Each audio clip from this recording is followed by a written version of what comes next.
예수님께서 가버나움에서 이게 자라셨는데, 그 가버나움에 이제 돌아오셨습니다.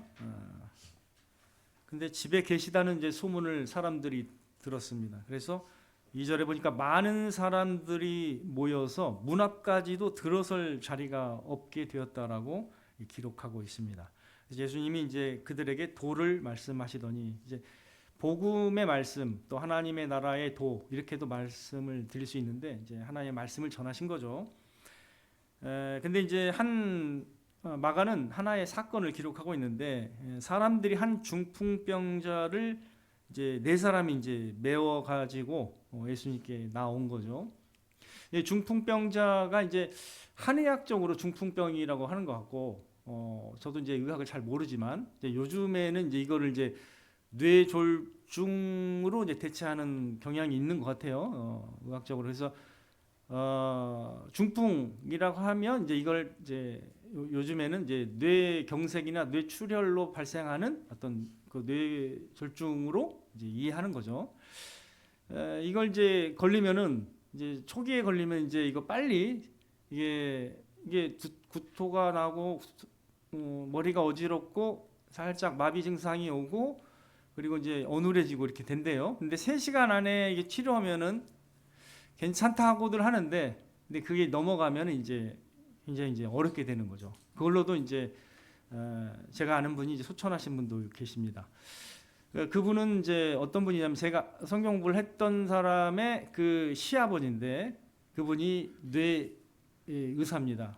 그러니까 신경외과 의사입니다. 그런 사람을 수술하는 의사인데 그걸로 돌아가셨습니다. 소천하셨습니다. 그러니까 이게 이제 오면 무서운 거예요. 마비가 되는 거예요. 그래서 이제 그게 초기에 그걸 못한 사람은 어떻게 되냐면 이제 누워 있습니다. 한쪽이 다, 어차피 한쪽이 마비되는 거죠. 팔다리가. 그래서 마비가 돼가지고 누워 있는 거죠. 못 일어나요. 그래서 중풍병자 되면 이제 계속 그냥 그 상태가 되는 거예요. 그래서 근데 이 사람을 이제 네 사람이 메어 온 겁니다. 메어 왔는데 들어갈 수가 없어요. 문 앞에까지 다 찼어요. 근데 이제 간절했던 것 같아요. 이 네 사람들이 대단한 사람들인 것 같고, 이 중풍병자가 아마 말을 어눌하게 했어도 아마 의사는 전달했을 거예요. 예수님께로 가라, 데리고 나를 무조건. 그러니까 아마 이제 그 친했던 사람인지 가족인지는 모르겠는데, 이 네 사람이 메고 갔는데 어디로 갔어요? 보니까 데려갈 수 없으므로 그 계신 곳에 그 지붕으로 가가지고 어떻게 했어요? 이런 민폐가 어디 있습니까? 예수님 집인데, 이거 아마 예수님 집에 계신 거니까, 아마도 예수님이 거하시는 곳인데 어떻게 이런 발상을 할 수 있는 사람이 있어요? 평소에? 이거는 거의 불가능할 것 같아, 시생. 근데 어떻게 해요? 뜯어버렸어. 그냥 담대하게 그냥 뜯어버려요. 아마 뜯는 중에 막 여기저기서 말이 안 나올까요? 이런 뭐 하는 짓이냐 하면서 사람들이 막 나오겠죠. 근데 예수님이 가만히 계셨어요. 제가 봤을 때는 예수님은 다 아시고, 결국엔 뜯어가지고 그냥 와장창 뜯어가지고 그냥 그 메어서 딱 예수님 앞으로 딱 오게 했던 거죠. 대단한, 저는 이런 걸 잘 못해요. 이렇게 막 관계없이 막 밀어붙이는 거, 이런 거 성격상 잘 안 됩니다. 제 성격이 약간 눈치 보는 스타일이라. 그런 믿음이 필요한 거예요. 사실은 불도저 같은 믿음이 필요한데, 그래서 그냥 뜯고 그냥 확 내려버렸어요. 그랬더니 이제 뭐 예수님께서 어떻게 해요? 5절에 보니까 그들의, 한 사람의 믿음이 아니, 보니까 다 좋아, 믿음이. 그래서 그들의 믿음을 보시고, 그리고 이제 중풍병자에게 이르시되, 뭐라고 말씀하셨죠? 작은 자야, 내 죄 사함을 받았느니라, 이렇게 말씀하셨습니다. 이 작은 자야라고 말하는 이 헬라어 테크노는 이제 뜻이 아이라고 해석해도 되고, 아들 또는 아들이라고 해석해도 되고, 또 my child라고 이렇게 번역이 될 수 있어요. 영어로는 my child 또는 son. 여기 우리 한국은 이걸 이제 작은 자로 이렇게 번역을 했습니다. 근데 이것도 괜찮아요. 굉장히 좋은 번역이에요. 이게 약간 친밀한, 나의 어떤 부모와 자녀 간의 관계 가운데 뭔가 따뜻하게 말하는 거예요. 내 아들아, 이렇게 부르는 것 같은 거예요. 내 아들아. 또는 내 아이야, 또는 작은 자야, 이런 느낌입니다. 그 느낌이에요, 이거는. 그래서 그렇게 말씀하시면서 내 죄 사함을 받았느니라 이렇게 말씀하고 계십니다. 여러분들 어때요? 그 병이 기본적으로 모든 병이 막 죄하고 관련되어 있는 거는 아니에요. 그냥 한 사람 한 사람 케이스별로 다 얘기할 때 너가 죄가 많아서 이런 병에 걸렸구나 이렇게 말할 수 있는 논리가 성경에는 기본적으로 없어요. 그러나 제너럴하게 일반적으로 볼 때 결국 병은 어디서 왔어요? 우리의 인간의 불순종에서 왔기 때문에 병이나 모든 그 죄의 열매들이 거기에 포함되어 있기 때문에 그런 차원에서는 성경이 인정을 합니다. 네, 성경이. 그러나 어떤 병에 걸렸네. 그래서 저 사람 죄가 많구나. 이렇게 판단하는 것은 성경적 판단이 아닙니다. 그래서 여러분들 이것은 이걸 보고 병 걸리면 다 저 죄와 죄 때문에 그렇구나 이렇게 생각을 할 필요는 없어요. 그러나 우리가 여기에서 배워야 되는 것은 모든 인간이 예수님 앞에 어떤 존재인가를 여기서도 이제 우리는 배울 수가 있는 거죠.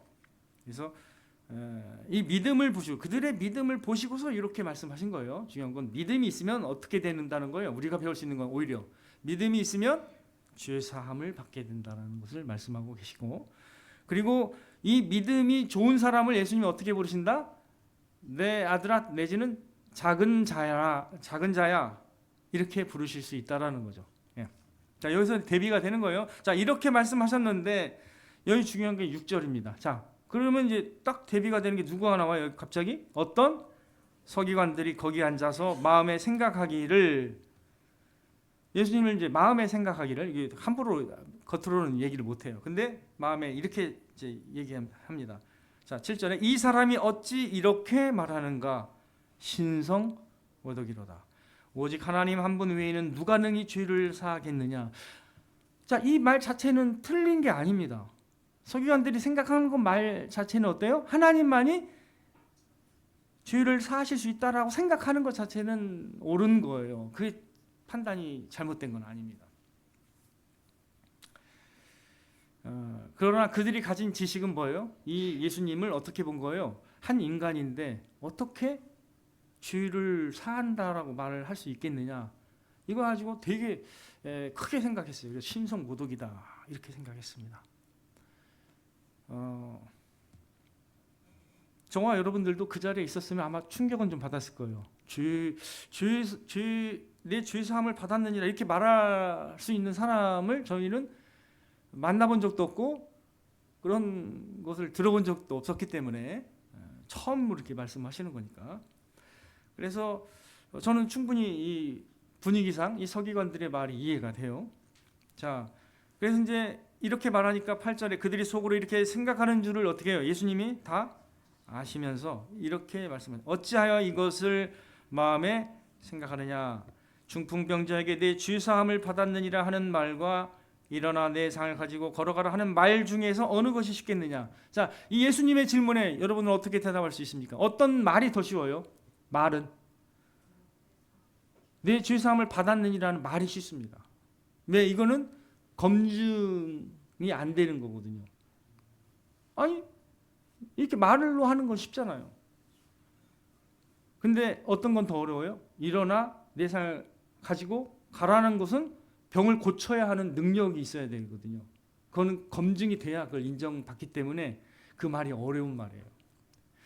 자, 그런데 여기서 예수님은 말은 이게 쉽기 때문에 내가 검증을 못할 걸로 생각하는데 검증을 하겠다는 뜻이죠.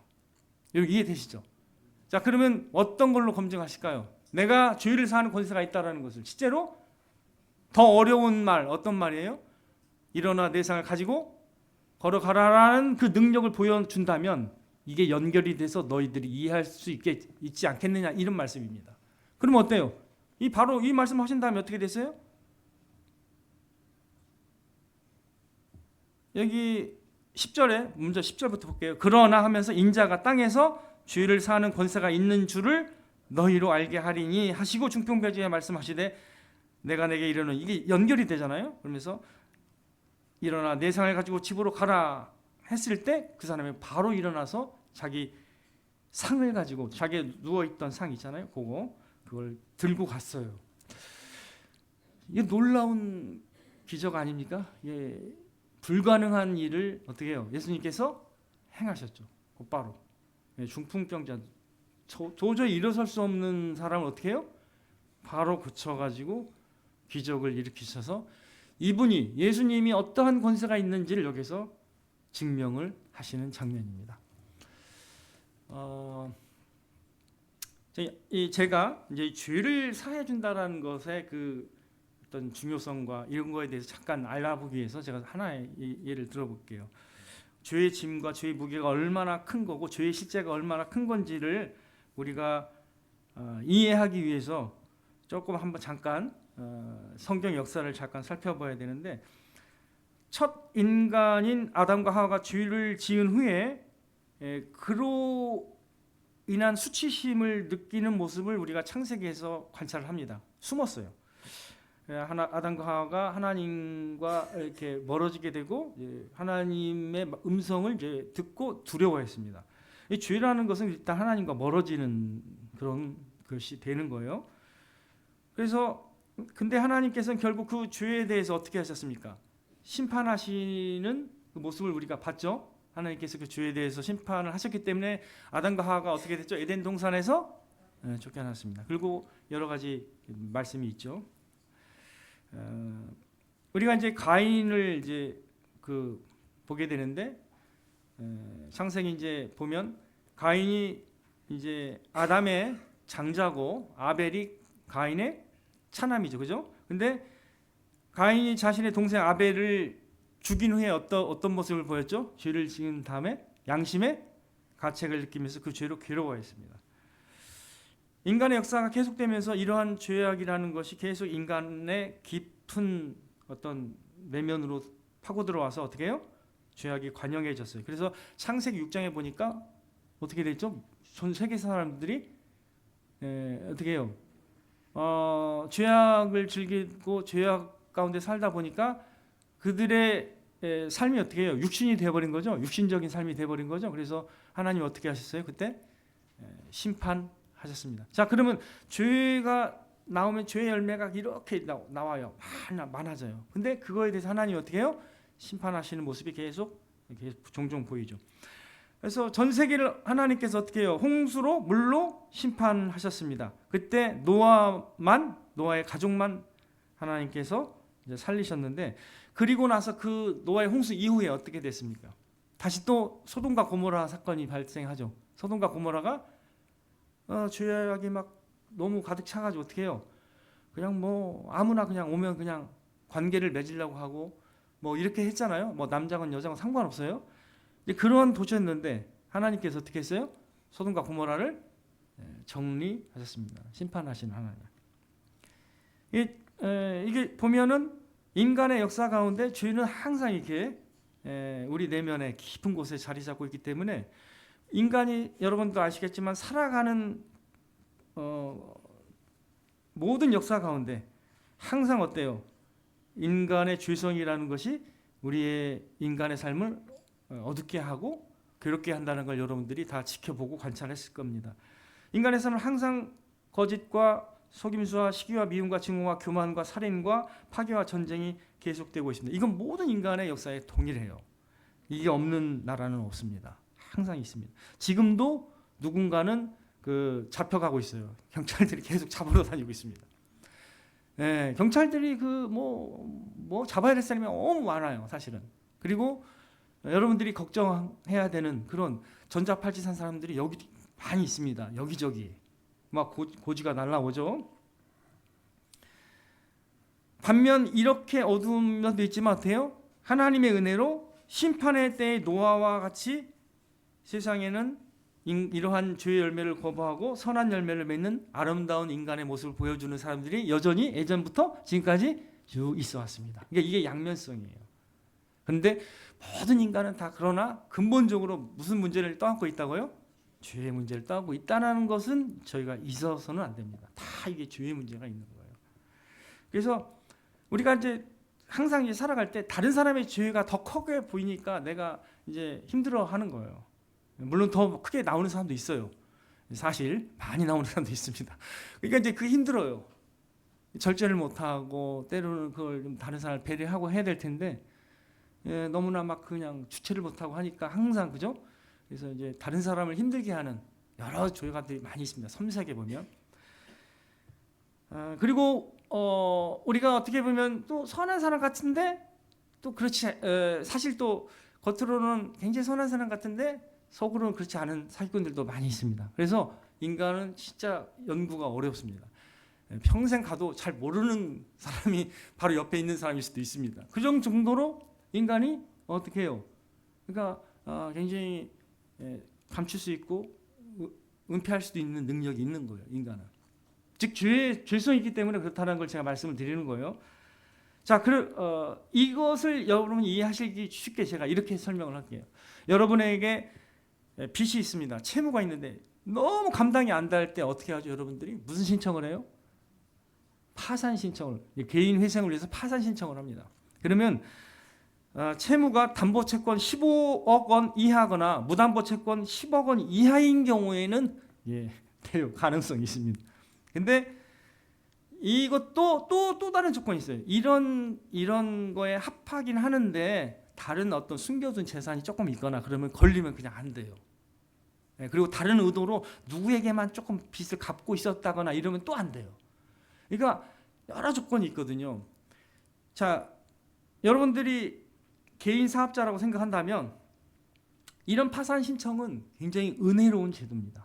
마치 구약에 나오는 도피성과 같은, 그리고 희년과 같은 땅을 50년간 내가 돈이 없어서 빌려줬다가 나중에 찾을 수 있는 이와 같은 은혜로운 제도라고 생각은 해요.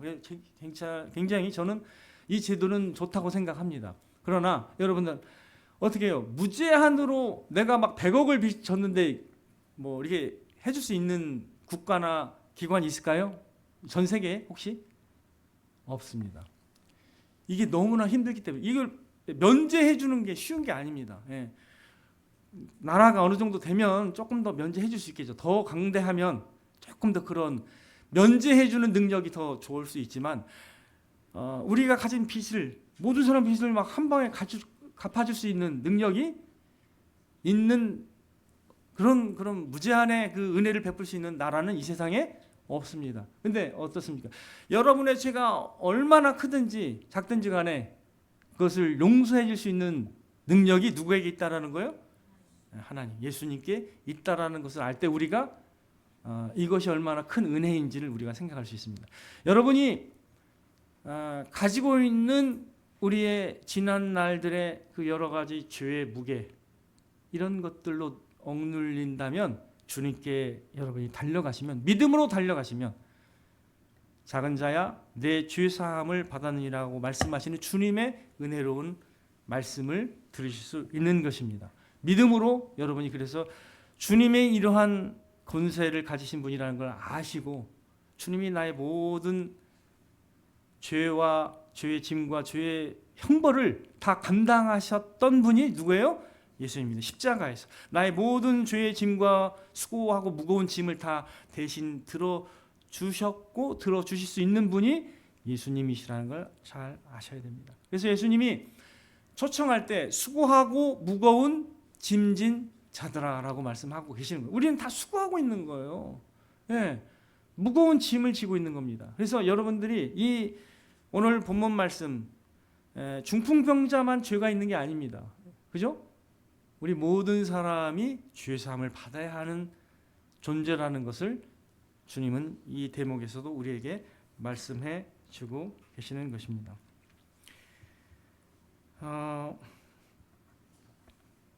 그래서 이제 대비를 한번 해보자면요. 자, 여러분들 생각할 때 중풍병자는 믿음이 좋았습니다. 하지만 이 사람은 자신의 죄를 이해했던 사람이고 자기가 죄인이라고 생각했던 사람이에요. 그래서 내 죄사함을 받았느니라 하는 말씀을 들었을 때 믿었을까요? 안 믿었을까요? 믿었겠죠. 당연히. 그걸 당연히 여겼겠죠. 그런데 서기관들은 거기서 누구를 판단하고 있었죠? 이 사람들은 마음이 어때요? 작은 자 같아요? 아니면 높아진 자 같아요? 높아져 있는 사람들. 그래서 마음이 높기 때문에 예수님의 말씀이 잘 귀에 들어요, 안 들어요? 안 들어오죠. 그러니까 어떻게 해요? 그 사람을 판단합니다. 이 사람 신성 모독죄를 짓고 있네. 하면서 예수님을 보고 자기가 판단하는 판사가 되어가지고 죄 짓고 있네. 이렇게 생각을 한 거죠. 이렇게 될 수가 있는 거예요. 이게 두 가지 양상이 나타나는 거예요. 죄를 얘기할 때 무덤덤한 사람이 있고, 죄를 얘기하면 내 얘기구나 이렇게 듣는 사람이 있습니다. 내 얘기구나 하는 사람은 작은 자예요. 그 사람은 겸손한 자고 어린아이와 같은 사람입니다. 그 사람은 죄 사함을 받을 수 있습니다. 믿음으로 받을 수 있는 겁니다. 근데 높아진 사람들은 죄는 내가 무슨 죄야 이렇게 생각합니다. 자신의 죄를 보지를 못합니다. 그렇기 때문에 그 부분에서 안 들어가요. 말씀이 서기관과 같습니다. 그리고 실제로 그 사람들은 유명한 사람들이에요. 능력이 있는 사람이에요. 여러분 서기관들이 얼마나 똑똑한 사람인지 아십니까? 구약 거의 그냥 달달달달 외울 정도고 대단한 사람들입니다. 특별히 여러분 유대인들의 교육이 어떤지 아시죠? 대단한 사람들입니다. 서기관들 지도자들이고 모세의 자리에서 앉아서 가르치기를 좋아하는 선생들입니다. 자, 여러분 이 선생들 이런 분들은 본인도 권위 있게 말하려고 노력했겠고 본인들의 생각이 항상 올바른 생각을 한다고 생각하고 그렇게 살아가려고 노력했던 사람들일 겁니다. 스스로 생각하기를. 다른 사람이 볼 때도 그럴 거예요. 아마 훌륭한 사람들일 거예요. 근데 이런 사람들이 주님께서 보실 때는 어때요? 불쌍한 사람들입니다. 이런 사람들은 주님이 필요 없어요. 난 잘 살고 있는데 저 인간이 지금 무슨 말을 하나 이렇게 판단을 합니다. 자, 여기서 그래서 작은 자라는 말이 중요하고요. 여러분 또 이걸 이해하셔야 됩니다. 예수님이 자기를 어떻게 말씀하셨다고요? 여기 보면 10절에 그러나 하면서 자기 자신을 어떻게 표현하고 있어요? 인자의 뜻이 뭡니까? 영어로 보면 여기 인자는 뜻이 뭐예요? 사람의 아들이라는 뜻입니다. Son of man입니다. Son of man. 근데 이것은 여러분들 예수님이 자기 자신을 표현을 하기를 어떻게 표현하기를 좋아하셨냐면 나는 사람의 아들이다. 하나님의 아들이지만 사람의 아들로 이 땅에 내려왔다라고 말씀하고 계시는 분이에요. 겸손한 분입니다. 인자 생각해 보세요. 나는 하나님의 아들이다 계속 이렇게 자랑하고 다녔나요? 예수님이? 그런 적이 없습니다. 다 누가 증언했어요? 세례 요한이 하나님의 아들이라고 증언했습니다. 예수님 뭐라고 했다고요? 자신을 어떻게 표현했다고요? 인자, 겸손한 분이십니다. 그래서 예수님이 나는 마음이 온유하고 겸손하니 내게로 와서 내게 배우라 이렇게 말씀하세요. 예수님이 겸손하신 분입니다. 이 인자는 다니엘 7장 13절 14절에 나오는 인자 같으니 하나님의 아들을 가리켜요. 인자 같으니 그에게 모든 능력과 권세를 다 주셨다라고 다니엘서 7장 13절 14절에서 이미 말씀하고 계십니다. 그럼 인자는 누구예요? 결국 예수 그리스도를 가르칩니다. 되게 중요한 거. 메시아임을 드러내는 단어 중에 하나가 인자예요. 난 사람의 아들이다. 이렇게 하나님이 인카네이션 이 땅에 성육신한 것을 우리가 놀라운 하나님의 구원의 역사로 보잖아요. 그걸 말씀하시는 대표적인 단어가 인자입니다. 인자. 자, 인자이신 분은 이렇게 작은 자에게 죄 사함을 얻게 하시는 분이심을 믿으시길 바랍니다. 저는 사실 살아가면서 느끼는 게 뭐냐면 제가 더 참 엄청 좀 미련하고 어리석고 죄 많은 사람이라는 걸 더 계속 다양하게 알아가는 것 같아요. 이거 감출 수가 없어요. 왜냐하면 자기가 한 말을 제대로 못 지킨 적도 엄청 많고요. 그래서 다른 사람한테 뭐라고 했는데 본인도 똑같아. 이런 경우가 있어요. 뭐가 한두 번이겠습니까? 그죠? 운전할 때 보면 이상한 사람이 되는 거. 이 죄라는 게 사실은 삶 속에 깊이 나타나는 거예요. 그러니까 뭐 인정 안 하려고 할 필요가 없어요. 다 그냥 인정하면 되는 거예요. 너무 속이 편합니다. 그렇다고 해서 막살나는 뜻이 아니에요.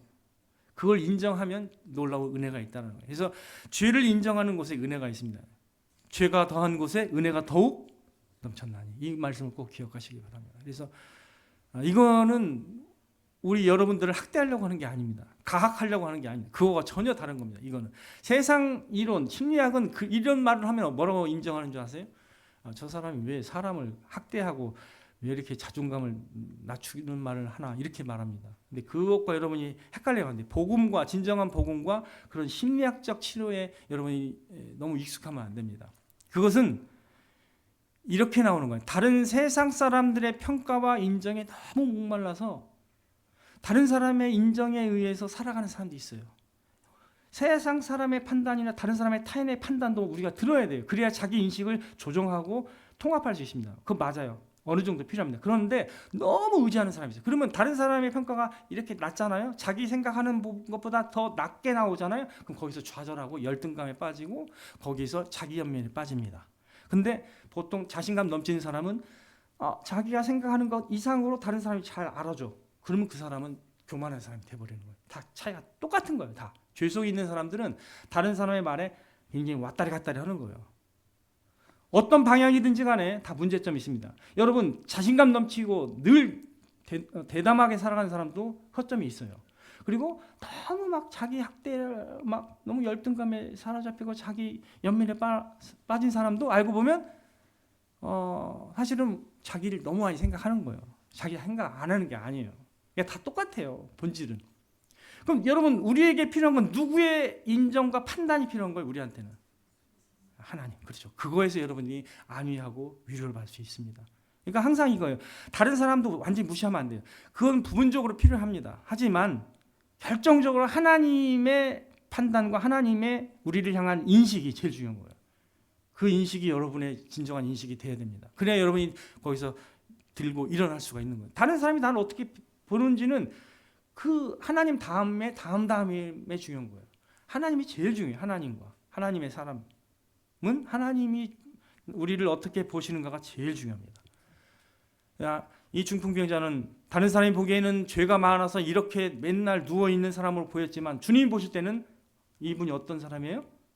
믿음이 큰 사람이고 작은 자여 나의 아들이라고 부를 수 있는 사람이야. 테크논, my son, my child 이런 뜻입니다. 하나님은 그런 자신의 죄를 인정하고 작은 자로서 믿음을 가지고 주님께 나오는 사람을 기뻐하시고 그 사람을 인도하시는 하나님이심을 믿으시길 바랍니다. 저와 여러분이 다 그러한 올 한 해 그런 믿음으로 하나님께 나아가서 치유받고 고침받고 하나님께 칭찬받는 저희들이 되었으면 좋겠습니다.